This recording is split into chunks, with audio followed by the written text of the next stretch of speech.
নারী ছিল বেহুলা সতী অনুসুয়া মালাবতী, বাঁচাইল মরাপতি শাস্ত্রে প্রমাণ তার। নারীর ভূমিকা কোথায় নেই? দুর্গা পূজা দেখেছেন? দুর্গা পূজার এক সপ্তাহ আগে মহালয়া হয়, যেদিন অসুরগণের অত্যাচারে দেবতারা স্বর্গ ছাড়ে, সেদিন এই নারী যুদ্ধ করে রাখলো দেবতার মান। অথচ সেই নারীর সামান্য পদভ্রষ্ট হলে আমরা তাকে বলি দুশ্চরিত্রা, আমরা তাকে বলি কলঙ্কিনী, আমরা তাকে বলি কুলোটা।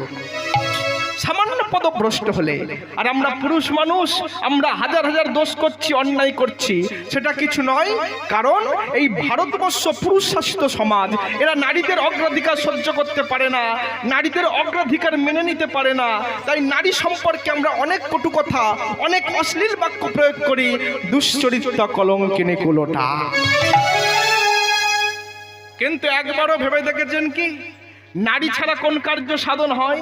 এই কারণে আমার বিদ্রোহী কবি কাজী নজরুল ইসলাম কলম দিলেন, কি বললেন?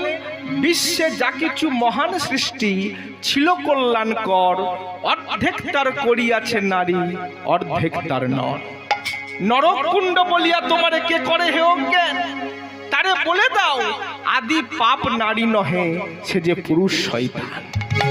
তিনি আরো বললেন, কি বললেন? নারীর বিরহে নারীর মিলনে নর পেল কবি প্রাণ, যত কথা তার হইল কবিতা, শব্দ হইল গান।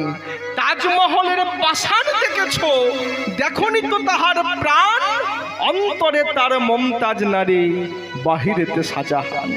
ভেবেছ নর নারী শুধু মেটাই কামের ক্ষুধা? না, তুমি যদি দিতে তারে একটু ভালোবাসার অর্ঘ্য, সে তোমাকে উজাড় করে দিত প্রেম, প্রীতি, ভালোবাসা সুধা। নারী নযুক্ত ওরে, নারী শত্রু নয়, নারী ভজনের বস্তু। মায়েদের অনেক রূপ, নারী শয়নে কামিনী, ভোজনে জননী, সোহাগে ভগিনী, রমণে রমণী। এরা হাসাই কাদাই পাগল করায়, নরক ভোগাই স্বর্গ দেখায়। এরা দেখালেও দেখাতে পারে অপ্রাকৃত মদন মোহন।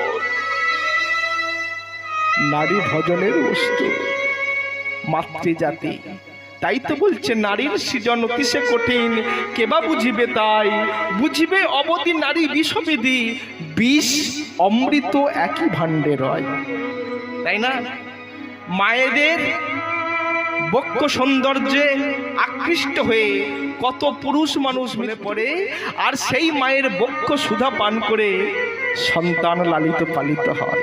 তাই বলছে বিষ আর অমৃত